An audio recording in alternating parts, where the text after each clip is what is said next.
Assalamualaikum warahmatullahi wabarakatuh. Halo semuanya teman-teman, selamat malam, selamat datang kembali di channel Ilo Bercerita dan masih bersama saya Ilo.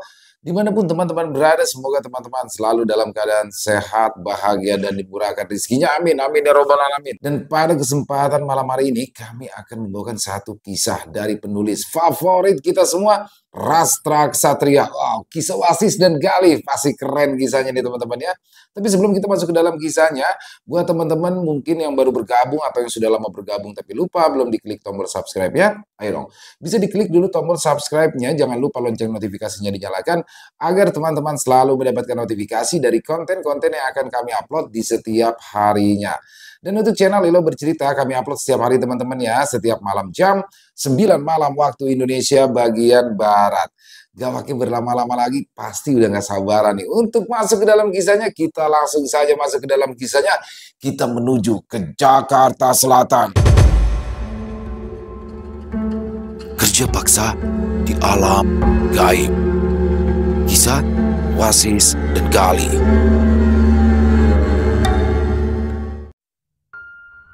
Pagi itu, suasana jalanan cukup lengang. Wasis dan Galih baru saja memasuki wilayah Jakarta setelah mereka menyelesaikan tugas sementara di pool bis yang ada di Bekasi.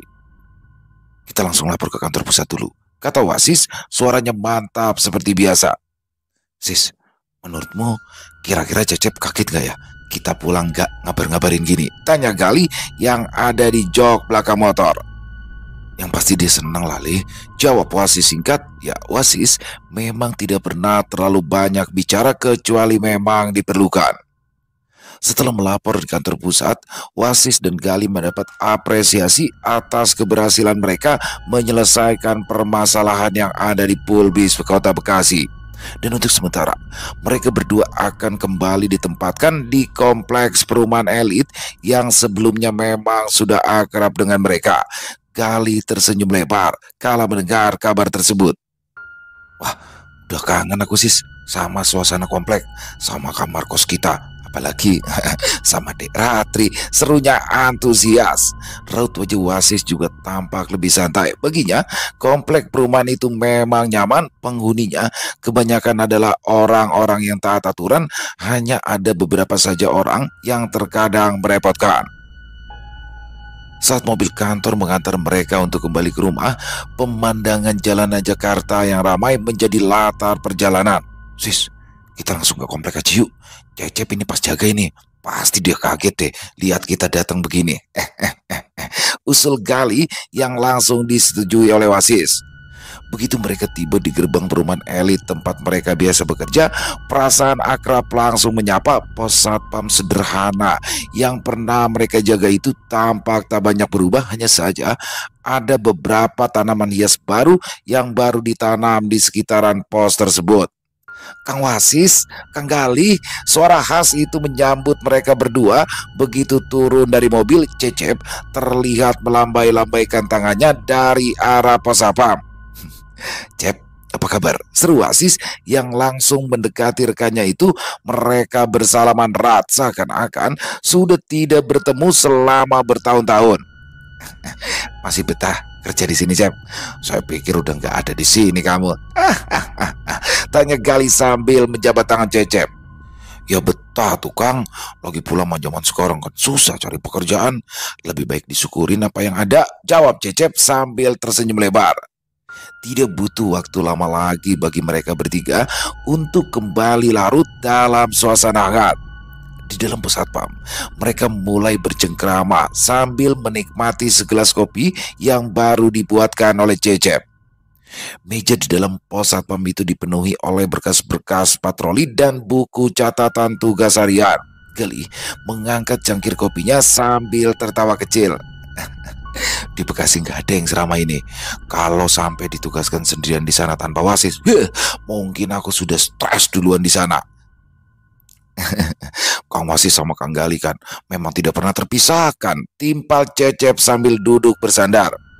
Tapi mah di sini kalian berdua juga bakalan ketemu sama penghuni yang kangen kalian juga.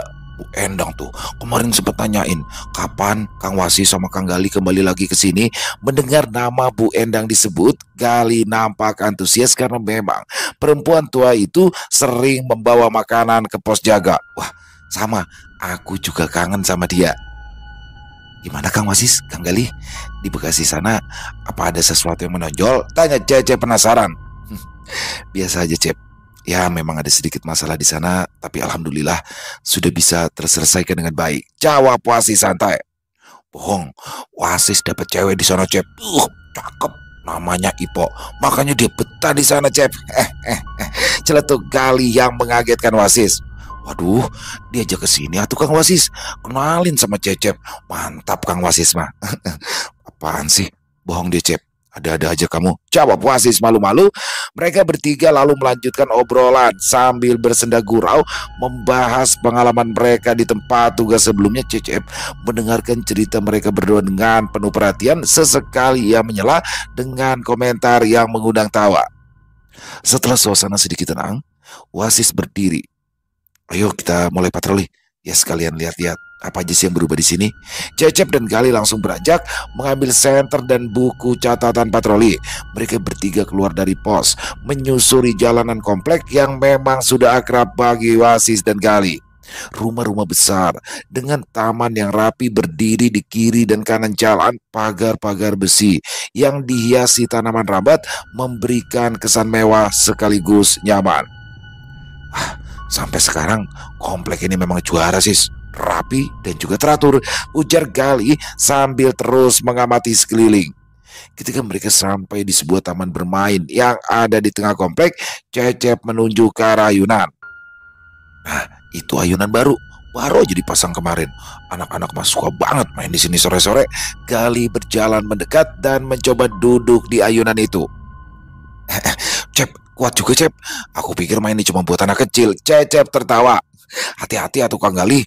Kalau aja ayunan itu sampai patah, ya Kang Gali yang harus ganti rugi mah. Patroli sore itu selesai tanpa hambatan yang berarti. Mereka bertiga kembali ke pos dengan langkah yang ringan. Sesampainya di pos, mereka bergantian mencatat hasil patroli di buku laporan. Hari itu, suasana pos satpam kembali seperti dulu, tawa kecil dan obrolan-obrolan ringan mengisi waktu istirahat di sela-sela jadwal jaga. Wasis, Gali dan Cecep pun kembali menjalani hari-hari mereka sebagai penjaga keamanan di komplek perumahan elit tersebut. Beberapa hari kemudian, langit sore mulai berubah orange saat Wasis dan Gali menyesap kopi hitam di pos satpam penjagaan. Suasana komplek perumahan elit itu terasa tenang. Hanya sesekali terdengar deru mobil yang melintasi gerbang utama komplek. Cecep baru saja kembali dari patroli, lalu meletakkan buku catatan di atas meja kecil yang ada di sudut ruangan. Belum sempat Cecep menyapa, suara ponsel Wasis berdering dengan kencang memecah keheningan. Ia mengangkatnya tanpa ragu. Suara tegas dari ujung telepon sana terdengar. Ya, itu adalah suara dari Komandan Sugeng. Wasis, kamu dan Gali segera pergi ke kantor pusat besok pagi. Ada tugas mendesak. Perintahnya tegas tanpa basa-basi. Wasis hanya menjawab singkat. Siap Dan. Sebelum ia menutup telepon, ia memandang Gali dan Cecep. Li, kita berdua dipanggil ke kantor pusat, ujarnya. Besok pagi kita langsung berangkat, Li. Gali mengerutkan dahi. Cepet banget sih, Sis. Baru aja kita nyampe di sini. Ya namanya juga tugas. Tidak ada pilihan lain, deh. Jawab Wasis singkat. Cecep ditinggal lagi deh. Baru aja sebentar kita gabung, masa ya udah ditinggal lagi? Saut Cecep sedih. Sabar ya Cep, aku sudah ngomong ke Komandan Sugeng supaya nanti ke depannya kamu akan bergabung dengan satuan khusus, dan beliau sedang mempertimbangkannya. Kamu yang sabar ya Cep, ujar Wasis menenangkan Cecep. Keesokan harinya, setelah berpamitan dengan Cecep, mereka berdua segera berangkat ke kantor pusat. Gali tampak gelisah. Sementara itu, Wasis tetap tenang memandang keluar jendela taksi yang membawa mereka. Setibanya di kantor pusat, mereka pun langsung dipanggil ke ruangan Komandan Sugeng. Seorang lelaki gagah dengan kumis tebal melintang di atas bibir menyambut mereka dengan ramah. Sekilas wajahnya terlihat gahar dengan rahang kotak yang menunjukkan ketegasannya. Di atas meja kerjanya terdapat tumpukan berkas yang terlihat penting. "Wasis, Gali," katanya tanpa basa-basi, "kalian berdua akan ditugaskan ke pabrik sepatu yang ada di wilayah Tangerang. Ada situasi yang memerlukan perhatian khusus di pabrik itu." Komandan Sugeng lalu membuka salah satu map dan menyerahkan beberapa lembar laporan kepada Wasis. Ia membaca cepat, lalu memberikan lembaran itu kepada Gali. "Sudah 7 karyawan pabrik yang meninggal dunia dalam waktu sebulan ini," jelas Komandan Sugeng. "Sebagian besar mengalami kecelakaan kerja di pabrik dan sisanya meninggal di rumah atau di perjalanan. Yang terakhir terjadi tadi malam." Gali memandang Wasis dengan mata melebar. "Apa penyebabnya, Pak?" tanya Wasis. Komandan Sugeng menggeleng. "Ya, kami juga belum tahu pasti. Tapi ada desas-desus di antara para pekerja pabrik tentang kejadian itu. Dan asumsi liar pun mulai bermunculan tentang tumbal pabrik, hingga membuat mereka semua mulai ketakutan, dan yang pasti itu semua akan mengganggu jalannya pabrik tersebut." Wasis menatap Komandan Sugeng dengan tenang. "Lalu apa yang harus kami lakukan, Dan?" "Kalian berdua akan bertugas mengamankan area pabrik dan mencari tahu tentang apa yang sebenarnya terjadi di sana. Pastikan operasional tetap berjalan lancar karena pabrik ini sangat penting sebagai klien kita." Gali menghela nafas panjang, lalu ia berkata pelan, "Wah, tugas yang berat ini, Dan. Ya, tapi kami mau gak mau harus tetap melaksanakannya." Gali, tidak ada tugas yang berat jika itu semua dilakukan dengan sepenuh hati," ujar Pak Sugeng yang kumisnya mulai terlihat bergerak-gerak. Siap, Komandan," jawab Gali singkat. "Kalian akan segera berangkat. Pastikan komunikasi dan juga koordinasi dengan kantor pusat jangan sampai terputus. Kalau ada apa-apa segera kabari," ujar Komandan Sugeng tegas. Setelah menerima instruksi tambahan, mereka pun segera berangkat ke Tangerang. Perjalanan memakan waktu cukup lama, dan selama itu pula Gali tanti-intinya membicarakan laporan yang baru saja mereka baca. "Wah, ini pasti ada yang ganjil ini, Sis," katanya sambil memandangi jalan.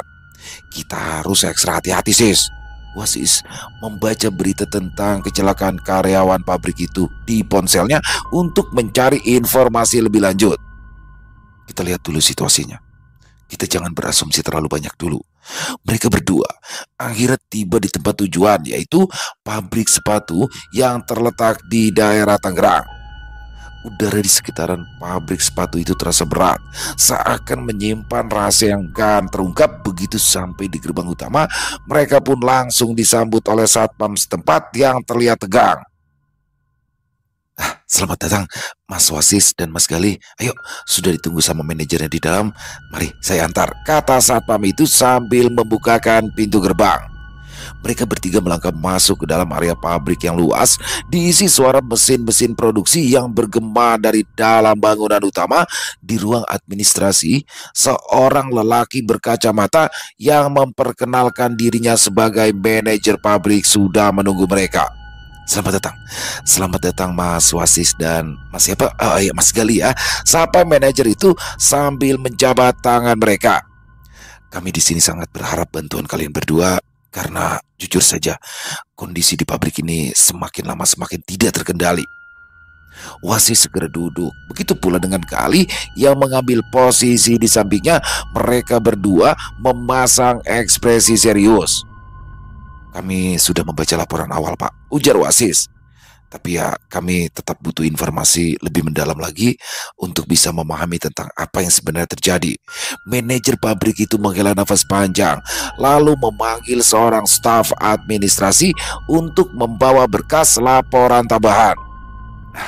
"Ini semua adalah catatan mengenai para karyawan yang meninggal dunia," katanya sambil menyerahkan sebuah map tebal kepada Wasis.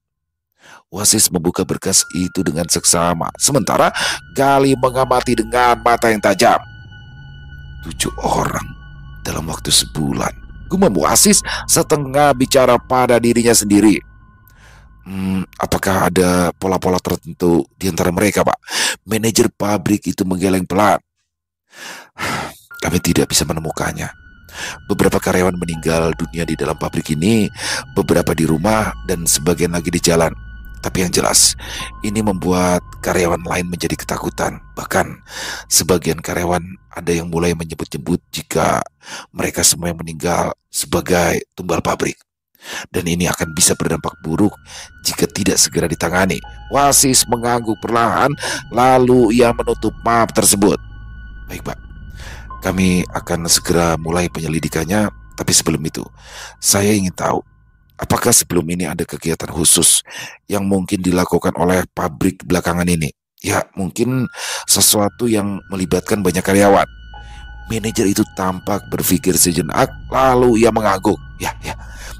Sekitar 2 bulan yang lalu, kami itu mengadakan acara family gathering di sebuah kawasan perkemahan yang ada di kaki gunung di Jawa Barat. Seluruh karyawan ikut, tapi acara waktu itu berjalan lancar kok, tanpa adanya masalah di sana dan semuanya juga pulang dalam keadaan yang selamat. Maaf, Pak. Mungkin bisa diceritakan lebih detail lagi, pinta Wasis sambil menatap mata manajer itu lekat-lekat. Ya, acara itu berlangsung selama 2 hari 1 malam. Jelas manajer tersebut. Kami semua mendirikan tenda, ada kegiatan team building, ada lomba memasak, dan juga acara api unggun di malam hari. Semuanya benar-benar berjalan dengan lancar. Sama sekali tidak ada kejadian aneh saat kami semua berada di sana. Gali, yang sedari tadi diam, pada akhirnya angkat bicara. Pak, apakah ada pembagian kelompok saat kegiatan itu berlangsung? Oh iya, pasti. Karena memang kan banyak sekali ya karyawan yang ikut, jawab sang manajer. Jadi kami akhirnya membagi karyawan ke dalam beberapa kelompok kecil. Dan kalau nggak salah masing-masing itu terdiri dari 10 orang lah ya. Dan setiap kelompok itu diberikan tenda masing-masing. Wasis menatap manajer itu dengan intens. Apakah karyawan yang meninggal itu termasuk dalam satu kelompok yang sama pada saat acara itu berlangsung? Sang manajer pabrik terlihat ragu sejenak. Lalu ia memanggil staf administrasinya untuk memeriksa data. Beberapa kemudian staf adminnya kembali dengan daftar nama. Ya, betul, ujar manajer setelah memeriksa daftar tersebut. Semua karyawan yang meninggal dunia itu ternyata berasal dari kelompok yang sama. Total ada 10 orang dalam kelompok itu. Wasis dan Gali saling bertukar pandang. Gali menyandarkan tubuhnya ke kursi. Wajahnya menyiratkan ketegangan yang mulai muncul. Jadi 7 orang dari kelompok itu sudah meninggal dunia. Gumam Wasis lebih kepada dirinya sendiri. Dan sekarang apa yang terjadi dengan 3 orang sisanya? Ya, mereka semua masih bekerja seperti biasa, jawab manajer. Tapi tentu saja sekarang mereka terlihat lebih pendiam dan mudah gelisah, ya galau seperti itulah ya. Wasis mengangguk pelan, lalu ia berdiri. Baik, Pak, kami akan memulainya dari sini. Bisa tolong disiapkan data lengkap tentang kegiatan camping itu, Pak, termasuk lokasi, jadwal acara, dan juga daftar peserta lengkap. Manajer tersebut segera mengiyakan. Sementara itu Gali mengikuti Wasis keluar dari ruangan. Mereka berdua berjalan menyusuri lorong pabrik untuk menuju ke ruang pengawasan. Menurutmu bagaimana, Sis? Apa yang harus kita lakukan? Tanya Gali. Kita perlu lebih banyak lagi informasi, jawab Wasis tanpa menoleh. Terlalu dini untuk membuat satu kesimpulan. Tapi yang jelas, pasti ada sesuatu yang terjadi dalam acara perkemahan itu. Gali menghela nafas panjang. Semoga aja kita bisa menemukan jawabannya sebelum sesuatu yang lebih buruk terjadi. Sesampai di ruang pengawasan, mereka berdua segera memeriksa rekaman CCTV dari beberapa minggu terakhir. Tidak ada aktivitas yang mencurigakan, tetapi suasana di pabrik itu memang terasa semakin berat. Waktu berjalan dengan cepat. Suasana di pabrik itu mulai sepi. Hanya beberapa mesin yang masih beroperasi. Sebagian para karyawan sudah pulang ke rumah masing-masing. Di ruang kontrol, Wasis dan Gali duduk merenungkan langkah berikutnya. Sementara udara malam di Tangerang terasa semakin dingin. Sepertinya kita perlu bicara langsung dengan mereka, Li, ujar Wasis akhirnya. Ya harus dong, Sis, jawab Gali. Tapi ya kita harus melakukannya dengan hati-hati. Dengan rencana yang sudah di tangan, mereka berdua bersiap untuk menggali lebih dalam tentang misteri yang menyelimuti pabrik sepatu ini. Pukul 10 keesokan harinya, suasana ruang rapat di kantor manajer pabrik terasa tegang.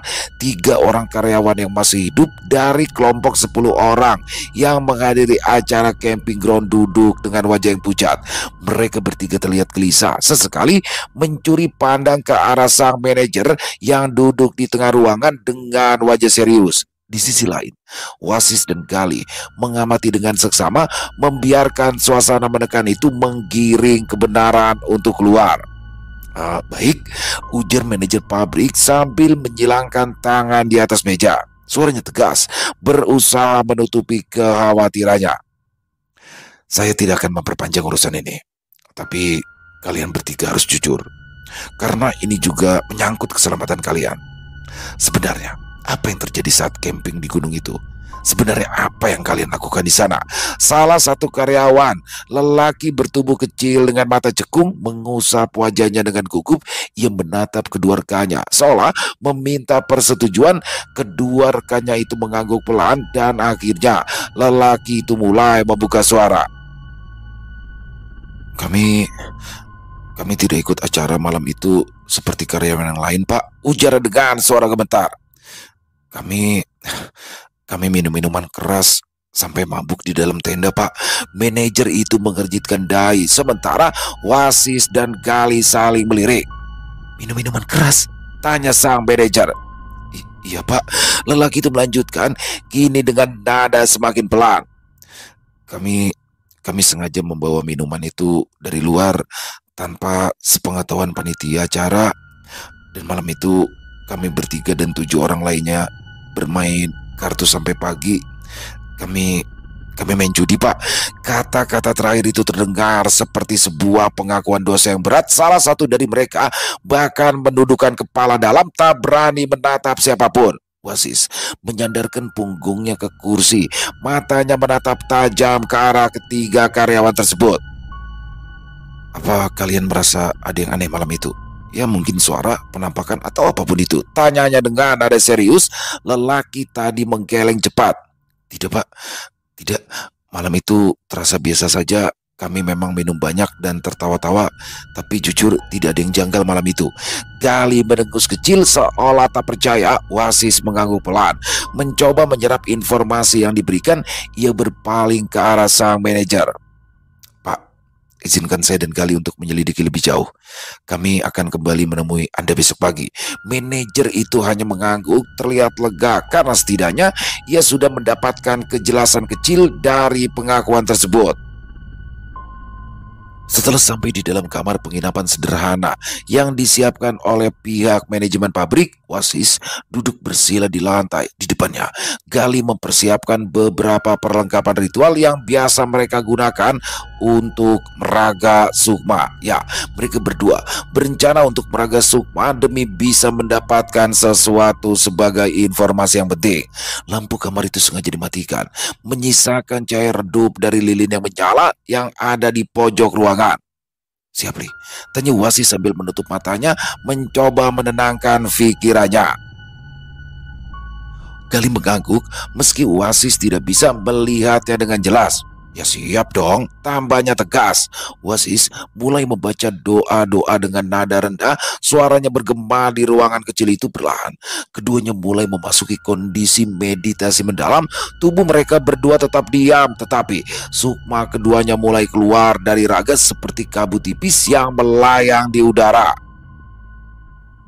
Dalam hitungan detik, mereka berdua telah berada di lokasi camping ground, sebuah area terbuka di kaki gunung yang diselimuti oleh kegelapan malam.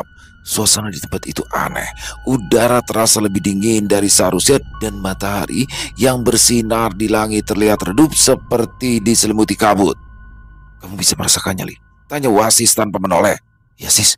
Jawab Gali singkat, matanya terus mengamati sekitaran, mencoba mencari sesuatu yang ganjil. Tidak butuh waktu lama sebelum mereka melihat sosok-sosok samar yang bergerak di kejauhan. Ketujuh orang itu terlihat sedang bekerja keras di sebuah area yang tampak seperti pondasi bangunan. Tangan mereka terus menggali, memindahkan batu dan memasakkan balok-balok kayu. Loh, Siapa mereka, Sis? Bisik Gali. Wasis mulai bergerak, mendekati salah satu dari sosok itu. Wajahnya pucat, matanya kosong, tetapi gerakannya seperti orang yang bekerja keras tanpa henti. Wasis menyadari ini adalah salah satu karyawan pabrik yang telah meninggal. Ini mereka, Li, ujar Wasis dengan nada rendah. 7 karyawan yang sudah meninggal. Mereka sepertinya sedang dihukum untuk bekerja tanpa henti di tempat ini. Gali merinding, tetapi ia mencoba menjaga ketenangannya. Hukuman? Tapi kenapa, Sis? Sebenarnya apa yang terjadi malam itu sih? Sebelum Wasis bisa menjawab, salah satu dari sosok itu tiba-tiba saja berhenti bekerja dan menoleh ke arah mereka.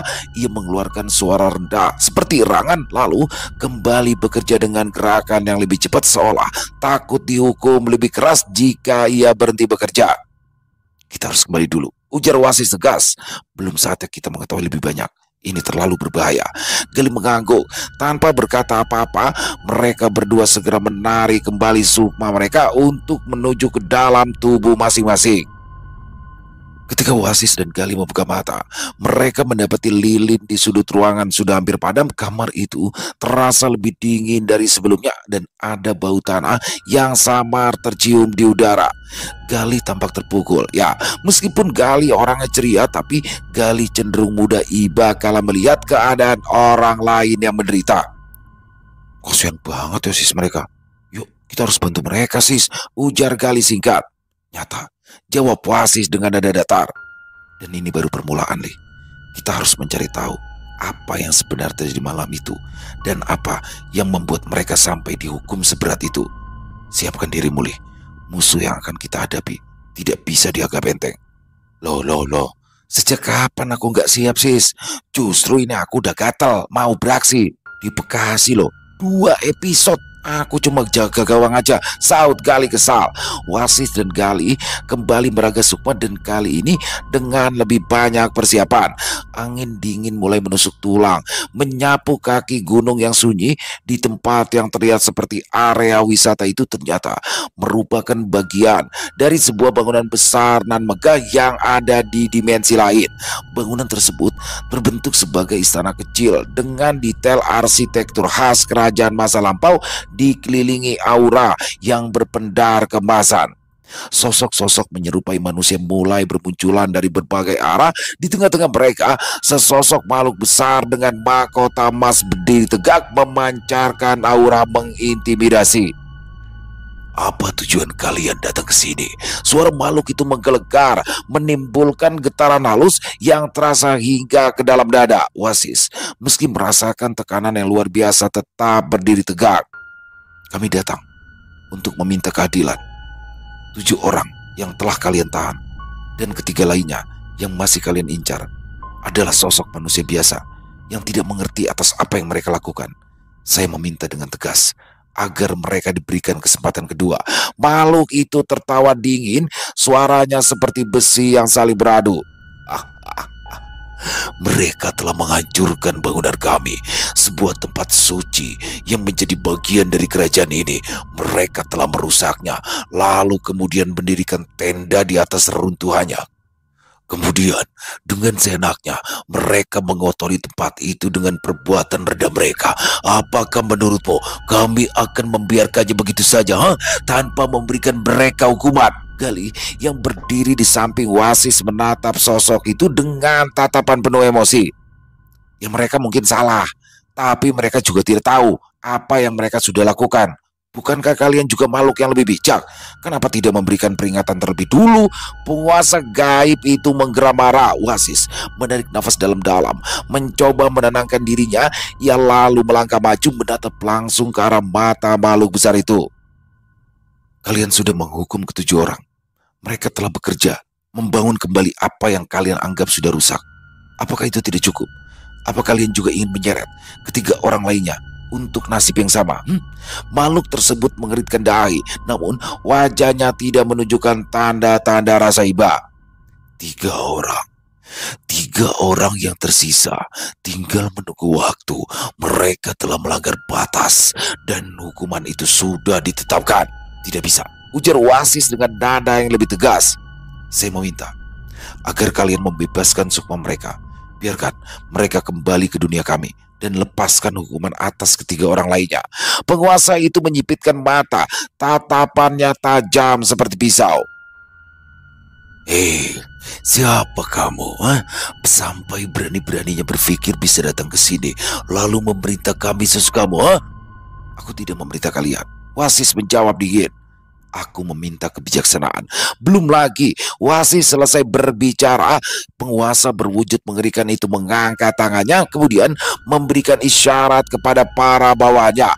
Beberapa sosok gaib langsung maju, memperlihatkan barisan gigi mereka yang tajam seperti binatang buas. Kalau begitu, kalian berdua harus membuktikan kelayakan untuk mendapatkan kebijakan itu. Pertempuran inilah yang akan menjadi penentu, ujar sang pemimpin. Sis, hati-hati sis. Dalam sekejap, Wasis dan Gali dikelilingi oleh puluhan sosok gaib yang tampak siap menerkam. Suasana semakin gelap. Suara angin berubah menjadi gemuruh yang menakutkan. Wasis memejamkan mata, membaca doa-doa perlindungan. Tiba-tiba saja tubuhnya memancarkan cahaya putih yang terang, membuat beberapa sosok gaib mundur sejenak. Gali yang berdiri di belakangnya mengikuti dengan membaca doa yang sama. Serang! Sosok-sosok gaib melompat dengan kecepatan yang luar biasa. Wasis bergerak gesit menghindari serangan pertama sambil mengayunkan tangannya yang kini memancarkan energi seperti kilatan petir. Sosok yang terkena serangannya itu langsung lenyap menjadi abu. Gali juga menunjukkan keberanian yang luar biasa. Setiap pukulannya membuat sosok-sosok gaib itu terpental ke udara. Pertempuran berlangsung sengit. Wasis harus menghadapi makhluk-makhluk besar yang mencoba mengepungnya dari segala arah. Ia membaca mantra yang membuat tubuhnya bersinar lebih terang. Cahaya tersebut seperti menjadi pelindung, mencegah makhluk-makhluk buas itu untuk mendekatinya. Gali sempat terjatuh ketika salah satu sosok besar menyerangnya dari samping, tetapi ia segera bangkit, menancapkan tombaknya ke tanah, menciptakan gelombang energi yang membuat beberapa makhluk itu mundur. Di saat itu, tiba-tiba saja suara auman menggetarkan jiwa terdengar, disusul kemunculan dua sosok makhluk gaib yang langsung membantu Wasis dan Gali dalam pertempuran sengit itu. Ya, harimau loreng dan sosok macan kumbang bergerak cepat menerjang musuh-musuh mereka. Wih, mantap ini sis. Si Belang sama si Ireng muncul di saat yang tepat. Ujar Gali pada Wasis yang tersenyum melihat kehadiran dua sosok gaib yang membantunya. Setelah pertempuran yang panjang dan melelahkan, hanya Wasis dan Gali yang masih berdiri tegak dengan dua khodam pendamping mereka di sampingnya. Sosok-sosok gaib yang tersisa itu mundur, menyisakan penguasa gaib yang kini terlihat lebih marah sekaligus bersiap untuk serangan selanjutnya. Wasis tak ingin berlama-lama. Dia sadar bahwa waktunya tak banyak. Segera Wasis merapal mantra dan tiba-tiba saja tangan kanan Wasis dari telapak tangan sampai sebatas siku memendarkan cahaya kuning kemasan yang pada awalnya terlihat redup, namun lama-kelamaan semakin bersinar terang dan menyilaukan mata. Menjauh dulu, Lih, ujar Wasis datar, matanya menatap tajam ke arah sang penguasa. Boleh juga kekuatanmu bocah, ujar sang penguasa yang juga sudah mempersiapkan serangan kuat. Tubuhnya kini mulai diselimuti kabut hitam yang memancarkan aura kematian. Diawali satu gebrakan kuat, Wasis berteriak lantang dan dari tangan kanannya melesat sinar kuning kemasan yang menyilaukan mata menerjang ke arah sang penguasa gaib. Hawa di sekitaran berubah menjadi panas akibat pukulan sakti yang dilepaskan oleh Wasis. Sang penguasa gaib itu tidak tinggal diam. Dia menggembor marah sambil melesatkan satu serangan jarak jauh mematikan. Selarik sinar hitam melesat cepat ke arah sinar kuning kemasan. Dua pukulan sakti itu beradu di udara, menimbulkan suara menggelegar, membuat alam gaib bergetar dengan hebat. Asap mengepul di udara hingga menghalangi pandangan, dan ketika asap itu mulai pudar, terlihat sosok sang penguasa terbaring di tanah dengan tubuh yang mengepulkan asap tipis. Wasis menghela nafas lega, tetapi ia tetap waspada akan kemungkinan yang lain. Gali berlari menghampiri. Kamu gak apa-apa sis? Tanya Gali khawatir. Aman Li, saut Wasis tenang sambil mengatur nafasnya. Sis, Ajarin aku dong pukulan kayak gitu. Keren tahu, celetuk Gali. Wasis masih diam. Matanya terus menatap tajam ke arah sang penguasa yang kini perlahan terlihat bergerak dan bangkit berdiri. Jancuk, kirain udah mati dia sis, ujar Gali was-was. Ah, cukup, cukup. Kalian manusia memang keras kepala, gumamnya. Tapi aku harus mengakui kekuatan dan keteguhan hati kalian, ujar sang penguasa yang sudah berhasil berdiri tapi dengan kondisi gemetar. Jadi bagaimana? Tanya Wasis. Suaranya tetap tenang meskipun ia juga merasa lelah. Apakah kamu akan membebaskan mereka? Penguasa itu terdiam sejenak sebelum akhirnya ia mengangguk dengan gan. Baiklah. Aku akan membebaskan sukma mereka dan memaafkan ketiga orang yang tersisa. Tapi ingat, ini adalah peringatan terakhir. Jika tempat kami dihancurkan lagi, maka hukuman yang lebih berat akan menanti. Wasis mengangguk dalam, ia merasa lega meski tubuhnya masih bergetar akibat pertempuran tadi. Terima kasih. Kami akan memastikan tidak akan ada lagi yang melanggar batas. Cahaya kemasan di sekitaran istana itu perlahan memudar. Wasis memejamkan matanya, membisikkan doa yang dipanjatkan dengan penuh keyakinan. Aura putih yang melingkupi tubuhnya kini mulai berpendar terang, membasahi sekitaran dengan sinar lembut yang membuat suasana lebih tenang. Di hadapan mereka, ketujuh sosok karyawan yang telah menjadi budak terlihat dalam kondisi mengenaskan. Pakaian mereka compang-camping, wajah mereka pucat dengan tatapan mata yang kosong. Sukma mereka akan segera dibebaskan. Tugas kita hampir selesai. Seberkas cahaya kemasan perlahan muncul di atas tubuh ketujuh karyawan itu, menyelimuti tubuh mereka semua. Tubuh-tubuh itu tampak mulai rileks. Wajah yang awalnya tegang perlahan menampakkan ekspresi damai, seakan beban berat yang selama ini mereka tanggung akhirnya lenyap. Terima kasih. Terima kasih, ujar mereka bertujuh lirih sambil menundukkan kepala. Kalian semua sekarang sudah bebas, bisik Wasis lebih pada dirinya sendiri. Ketujuh sukma manusia itu perlahan berubah menjadi cahaya dan melesat ke arah langit, menghilang di atas sana. Setelah menyelesaikan tugas di alam gaib, Wasis dan Gali kembali ke dunia nyata. Hari sudah menjelang pagi ketika mereka tiba di pabrik sepatu tempat kejadian ini bermula.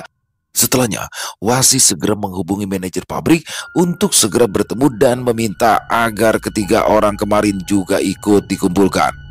Ketiga karyawan yang tersisa itu sudah menunggu di ruang kantor manajer. Wajah mereka penuh ketakutan bercampur dengan rasa bersalah yang mendalam. Manajer pabrik terlihat tidak kalah tegang. Ia berdiri di sudut ruangan dengan wajah gelisah. Berulang kali ia melirik jam di dinding seakan menghitung waktu. Ketika Wasis dan Gali masuk, semua mata tertuju pada mereka. Bagaimana Pak? Tanya sang manajer, suaranya bergetar. Wasis melangkah masuk dengan tenang. Lalu ia segera menceritakan tentang apa yang sudah terjadi. Yang mana memang kejadian seperti itu sebenarnya sulit untuk diterima dengan akal sehat. Namun manajer pabrik itu mencoba mendengarkan dengan seksama karena memang mereka sudah memasrahkan permasalahan ini kepada Wasis dan Gali. Sukma, ketujuh orang itu telah dibebaskan. Mereka telah kembali untuk beristirahat dengan damai. Sisa tiga orang ini juga tidak akan menerima hukuman apapun dari mereka. Ketiga karyawan yang tersisa tampak terkejut sekaligus lega. Salah satu dari mereka, seorang lelaki berusia sekitar 30 tahunan, bahkan tak mampu menahan air matanya. Ia terisak pelan sambil menutupi wajah dengan kedua tangannya. Tapi lanjut Wasis dengan nada yang lebih tegas. Hal ini tidak akan terjadi jika kalian tidak melanggar batas-batas yang sudah ada. Kalian telah mengotori tempat suci mereka dengan perbuatan yang tidak pantas. Ingatlah, dosa kalian telah dimaafkan. Tapi lain kali, kalian mungkin tidak akan seberuntung ini. Kata-kata yang diucapkan Wasis menghantam ketiganya seperti palu godam. Mereka hanya bisa mengangguk pelan, terlalu takut untuk mengatakan apapun. Terima kasih, Mas Wasis dan Mas Gali. Saya berharap masalah ini benar-benar sudah selesai, ujar manajer pabrik sambil menjabat tangan Wasis dan Gali. Baik Pak, Jika memang terjadi apa-apa lagi, langsung saja hubungi kantor pusat ya, jawab Wasis sambil tersenyum.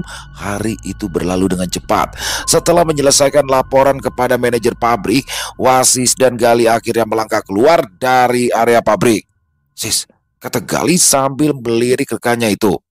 Rasanya lega ya, bisa menyelesaikan tugas ini tanpa harus kehilangan lebih banyak nyawa.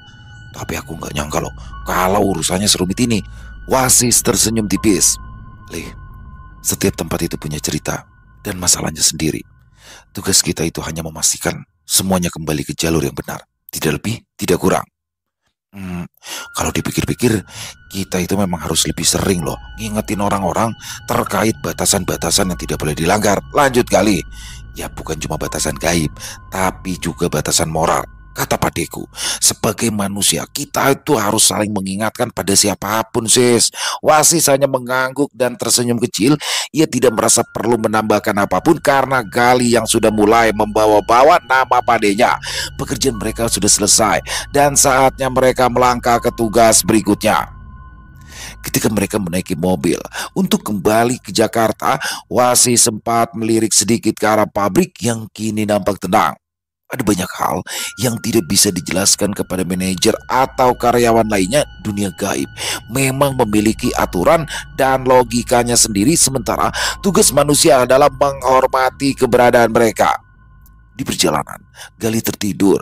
Dia kelelahan setelah semua yang mereka lalui. Wasis tetap terjaga, matanya menatap lurus ke jalan. Pikirannya masih dipenuhi bayangan pertempuran tadi malam, juga wajah-wajah karyawan yang berhasil mereka selamatkan. Setidaknya, gumam Wasis pelan, lebih kepada dirinya sendiri. Mereka sudah mendapat kesempatan kedua. Mobil itu melaju perlahan di jalanan kota, meninggalkan pabrik dan semua kisahnya di belakang. Walaupun lelah, Wasis dan Gali memutuskan untuk langsung menuju kantor pusat dan melaporkan jika tugas mereka di pabrik sepatu itu telah selesai dilaksanakan. Kita langsung ke kantor pusat aja, Li. Biar tuntas sekalian, ujar Wasis di dalam mobil. Gak besok aja toh, sis. Ngantuk banget ini loh, sis, jawab Gali sambil menguap. Biar tuntas sekalian, Li. Nanti kan kita bisa istirahat dengan tenang, ujar Wasis menegaskan. Mau tak mau Gali pun mengikuti ajakan Wasis. Sesampainya di kantor, mereka berdua pun langsung disambut Komandan Sugeng di ruangannya. Luar biasa, kalian berdua memang anggota terbaik. Tidak salah dong, saya merekomendasikan kalian berdua menjadi satuan khusus, ujar Komandan Sugeng menyambut kedatangan Wasis dan Gali. Siap Komandan, tugas di pabrik telah selesai dilaksanakan, jawab Wasis dan Gali kompak. Ya, tadi pihak pabrik sudah menghubungi saya dan juga mengucapkan terima kasih atas penanganan masalah yang cepat dan juga akurat. Tapi ada hal yang lebih penting lagi yang harus saya katakan, ujar Komandan Sugeng serius. Ada apa, Dan? Jadi deg-degan saya ini, saut Gali penasaran. Barusan saya mendapat kabar dari salah satu rekanan kita yang berada di Jawa Timur, sebuah perusahaan yang bergerak di bidang pertambangan. Di sana sedang ada permasalahan yang cukup serius yang membutuhkan bantuan cepat, terang Komandan Sugeng, matanya menatap tajam ke arah Wasis dan Gali. Besok kalian berdua akan berangkat ke Jawa Timur, tepatnya ke daerah Magetan. Segala sesuatunya akan segera diurus oleh kantor, lanjut Komandan Sugeng tegas. Besok, Dan? Belum istirahat ini, Dan, jawab Gali spontan. Kenapa memangnya, Li, kalau besok? Ada masalah? Tanya Komandan Sugeng sambil memelintir kumisnya. Siap, Dan, besok langsung berangkat, jawab Gali sambil melirik ke arah Wasis yang terlihat sedang menahan tawa. Saya harap kalian berdua mempersiapkan diri dengan baik, karena masalah di sana akan lebih berat daripada tugas kalian sebelumnya. Tetap berkoordinasi dengan kantor apabila ada apa-apa nanti, dan tetap semangat. Jelas Pak Sugeng menutup penjelasan. Siap Komandan, jawab Wasis dan Gali kompak. Setelah selesai menghadap Komandan Sugeng, Wasis dan Gali pun bergegas kembali ke kos mereka untuk beristirahat dan mempersiapkan segala sesuatunya untuk keberangkatan mereka ke Jawa Timur esok hari. Wah, ke Magetan ya, sis, besok kita. Bisa sekalian pulang kampung ini kita, sis. Udah kangen aku sih sama Simba. Ujar Gali yang tiba-tiba semangat membayangkan suasana kampung halamannya. Ya Li, nanti selesai tugas di sana, aku akan coba minta izin ke Komandan Sugeng untuk kita bisa pulang ke Pacitan. Jawab Wasis antusias. Loh, tumben kamu nggak kaku Sis? Tanya Gali bingung. Aku juga kangen keluarga di kampung deh. Jawab Wasis tersenyum disambut rangkulan hangat Gali. Ya, Wasis dan Gali semangat membayangkan petualangan baru mereka nanti di Jawa Timur. Selesai. Wow, luar biasa sekali Wasis dan Gali. Setelah kembali dari Bekasi ya, dari tempatnya Bang Doni, dia langsung baru berapa hari baru bergabung lagi dengan Cecep yang udah kangen. Nggak lama langsung diperintahkan menuju ke Tangerang untuk menuju ke pabrik sepatu yang ada di Tangerang. Jadi mungkin buat teman-teman yang belum tahu, Wasis dan Gali ini adalah seorang security pada awalnya, yang mana akhirnya diangkat menjadi satuan khusus, yang mana satuan khusus ini adalah security juga, tapi dia akan ditempatkan di tempat-tempat yang bermasalah. Jadi ketika dia baru sampai Jakarta sudah langsung lagi menuju ke Tangerang karena di Tangerang sedang ada masalah, yang mana ternyata permasalahan di pabrik itu berawal dari 10 orang yang melakukan tindakan tindakan di luar batas lah ya. Jadi pada saat itu kegiatan camping ground atau family gathering. Nah, saat itu mendirikan tenda, dia merusak entah semak atau pohon kecil yang dirusak. Nah, di situ akhirnya dia mendirikan tenda, yang mana di dalam tenda itu mereka mabuk-mabukan, mereka main judi sampai pagi, dan ternyata itulah yang akhirnya membuat ketujuh orang itu diambil sukmanya untuk karena tanpa sengaja mereka menghancurkan bangunan yang dianggap keramat oleh bangsa goib di situ ya. Sehingga 7 orang itu sudah melakukan kerja paksa ya, dan sampai waktu yang tidak terbatas, dan 3 orang sisanya ini sebenarnya tinggal menunggu waktu nih, tapi alhamdulillah muncullah Wasis dan Gali yang berhasil membebaskan 7 sukma itu, dan yang 3 orang sisanya ini aman. Luar biasa sekali. Dan di endingnya kalau teman-teman sampai selesai dengarnya itu ada dia langsung diperintahkan lagi untuk menuju ke Jawa Timur. Kok saya mencium aroma-aroma kolaborasi yang luar biasa nih ya. Jadi langsung diarahkan ke Jawa Timur, tepatnya di Kota Magetan. Kan jadi ingat sama si itu ya, Bayu Gendeng, Bayu dan Bonet Jawa Timur nih. Tapi makin penasaran. Saya intinya mencium kolaborasi arah situ, tapi semoga saja terjadi karena pasti seru banget ya. Wasis dan Gali featuring Bayu dan Bonet. Wow, luar biasa. Untuk Mas Rastra Kesatria ditunggu lagi kisah keren selanjutnya. Terima kasih atas kisah Wasis dan Gali yang luar biasa, dan semoga kisah barusan bisa menghibur teman-teman semua para pecinta penikmat horor misteri. Lebih khusus lagi kepada para subscriber dari channel Ilo Bercerita, silakan. Buat yang punya komentar lain, yang punya pendapat lain, bisa menuliskan di dalam kolom komentar, ataupun hanya sekedar saling menyapa. Insya Allah kami akan menjawab satu persatu. Buat teman-teman yang suka dengan videonya, bisa diklik tombol like-nya, tombol jempolnya, boleh juga dong di-share link videonya ini ke teman-teman yang lain agar juga ikut merasa terhibur. Dan buat teman-teman sekali lagi yang belum subscribe, bisa diklik dulu tombol subscribe-nya. Jangan lupa lonceng notifikasinya dinyalakan agar teman-teman selalu mendapatkan notifikasi dari konten-konten yang akan kami upload di setiap harinya. Dan kami juga ingin mengucapkan terima kasih ya kepada seluruh teman-teman yang sudah selalu setia hadir, yang sudah selalu mendukung kami, karena teman-teman kami selalu bersemangat berkarya di setiap harinya. Dan oh ya, buat teman-teman mungkin yang punya kisah horor misteri yang diangkat dari kisah nyata yang berdasarkan pengalaman pribadi, apabila mungkin berkenan dibawakan di channel kami, silakan bisa mengirimkannya ke nomor telepon kami yang ada di sini, dan bebas ya, dalam bentuk tulisan boleh, dalam bentuk rekaman suara boleh, senyamannya teman-teman aja. Dan buat teman-teman yang sudah mengirimkan kisah, kami ucapkan terima kasih. Buat yang sudah mengirimkan kisah tapi belum sempat dibawakan, harap bersabar ya, karena harus melalui proses penggarapan terlebih dahulu agar bisa dinikmati oleh teman-teman yang lain. Di akhir kata, saya Ila mengucapkan permohonan maaf apabila mungkin dalam pembawaan kisahnya barusan ada kata-kata saya yang salah, ataupun ada kata-kata saya mungkin yang kurang berkenan. Saya mohon dibukakan pintu maaf yang seluas-luasnya. Sampai berjumpa lagi di konten-konten kami selanjutnya yang pasti tidak kalah serunya, yang pasti tidak kalah horornya. Masih bersama saya Ilo di channel Ilo Bercerita. Salam sehat, sukses, bahagia selalu untuk kita semua. Wassalamualaikum warahmatullahi wabarakatuh.